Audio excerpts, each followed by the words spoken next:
అన్ని రాష్ట్రాల కన్నా కూడా ఉమ్మడి ఆంధ్రప్రదేశ్లో కానివ్వండి, ఉమ్మడి ఆంధ్రప్రదేశ్లో కన్నా కూడా తెలంగాణలో సామాజిక అన్రెస్ట్ ఉన్నది, క్రైసిస్ ఉన్నది.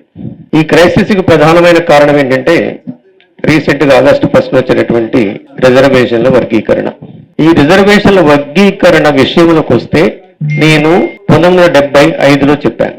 75లో ఏమనంటే ఉస్మానియా మెడికల్ కాలేజీలో కేవలం మాదిగ విద్యార్థులే ఉన్నారు. అప్పుడు ప్రొఫెసర్స్ కూడా లేరు. కాబట్టి ఈ అంటరాని కులాలలో చాలా కులాలు ఉన్నాయి కదా, వీళ్ళు ఎక్కడా అని చెప్పేసి నేను వెదగటం ప్రారంభించాం. ఎక్కడా లేరు. అప్పుడే చెప్పాను ఇది అన్యాయము అని చెప్పేసి. 2005లో ఆంధ్రజ్యోతి ఎడిటోరియల్ పేజీలో ఏప్రిల్ 14వ తారీఖు బాబాసాహెబ్ అంబేద్కర్ బర్త్డే రోజు ఒక ఆర్టికల్ రాశాను. 4 ముక్కలు కాదు 11 ముక్కలు కావాలి అని చెప్పేసి.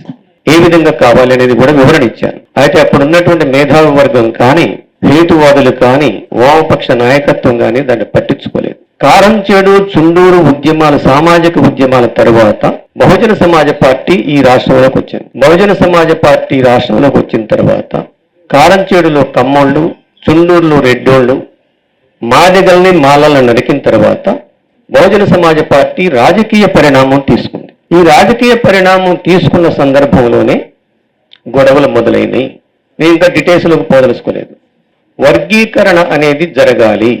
అయితే ఏ విధంగా జరగాలి అనే దగ్గర ఈ ప్రభుత్వాలు ఏవి కూడా, ఈ దోపిడి కుల ప్రభుత్వాలు ఏవి కూడా న్యాయపరంగా, జస్టిస్ పరంగా ఎవరైతే వెనకబడిన కులాలు ఉన్నాయో వాళ్ళకి ప్రాతినిధ్యం ఇచ్చేటువంటి పరిస్థితుల్లో వీళ్ళు చేయదలుచుకోలేదు. ఇది ఆర్ఎస్ఎస్ బీజేపీ కుట్రలో ఒక భాగంగానే ఈ తగాదా కంటిన్యూ అవుతుంది. ఇది మనం అర్థం చేసుకోవాలని మీకు కోరుతున్నాను. నేను మీకు డిఫరెన్స్ ఆఫ్ ఒపీనియన్ ఉండొచ్చు, ఐ ఇన్వైట్ ఇట్. రాష్ట్రాలకి వదిలిపెట్టడమే సుప్రీంకోర్టు చేసినటువంటి కుట్ర అని చెప్పేసి నేను చెప్పాలనుకుంటున్నాను. రాష్ట్రాలకు వదిలిపెట్టడమే.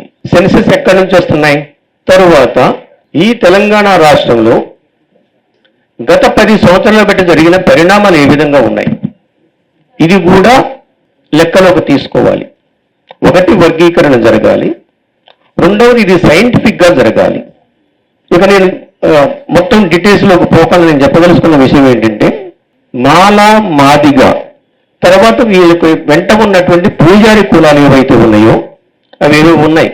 మాలదాసరి, మాదిగదాసరి, తర్వాత పంబాల, బైండ్ల, ఈ కులాలు ఉన్నాయి. ఈ కులాలు మొత్తాన్ని కూడా తీసుకొచ్చేసి బి కేటగిరీలో పెట్టాలి. ఏ కేటగిరీలో ఇంతవరకు బడిమెట్లు కూడా ఎక్కనటువంటి వాళ్ళని తీసుకొచ్చేసి ప్రభుత్వం బాధ్యతాయుతంగా వాళ్ళని చదివించి వాళ్ళకు ఉద్యోగాలు కల్పించాలి. తెలంగాణలో ఏ కేటగిరీ, ఇంతకు ముందు వచ్చినటువంటి కేటగిరీ ABCD ఏదైతే ఉందో ఏ లేదు, డి లేదు ఇక్కడ. అందుకని నా ప్రపోజల్ ఏమిటంటే 57 కులాలకు న్యాయం జరగాలనే పోరాడే వాళ్ళంతా కూడా ఇప్పటి వరకు అనుభవించినటువంటి మాదిగలు వాళ్ళ ఉపకులాలు ఏవైతే ఉన్నాయో రాజకీయంగానే, ఆర్థికంగా కానీ, లేకపోతే ఉద్యోగాలు కానివ్వండి, వీళ్ళు మొత్తం కూడా వచ్చేసి బి కేటగిరీలో ఉంచాలి. అప్పుడు వాళ్ళకి మిగతా 57 కులాలకు 50 కులాలకు న్యాయం జరుగుద్ది. అదేవిధంగా రెచ్చగొట్టేటువంటి కార్యక్రమాలు చేయొద్దు ఎవరు కూడా. మాలలంతా మాల మేధావులంతా మనువాదులు. నరేంద్ర మోడీ గారు మానవతావాది అనేటువంటి స్టేట్మెంట్ చాలా ఇరిటేటింగ్ స్టేట్మెంట్. ఇది ఆర్ఎస్ఎస్ హెడ్ క్వార్టర్ నుంచి వచ్చిన స్టేట్మెంట్ అని చెప్పేసి నేను భావిస్తున్నాను. ఈ దేశంలో ఇది కుల సమాజం, is a caste controlled class society.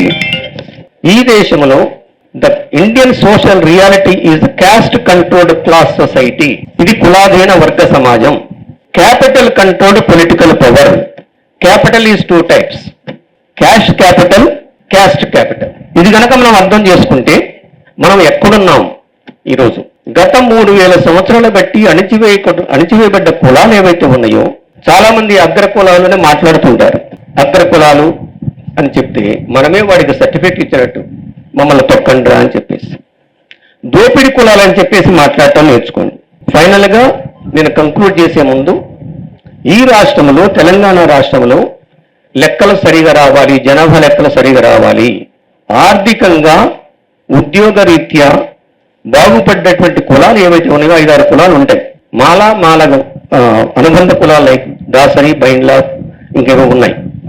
So ఈ కులాలు మొత్తం కూడా మాదిగ కులాల్లో కూడా ఉన్నటువంటి వీళ్ళు మొత్తం కూడా ఇప్పటి వరకు రిజర్వేషన్ అనుభవించిన వాళ్ళు మొత్తాన్ని తీసుకొచ్చేసి బి కేటగిరీలో పెట్టాలి.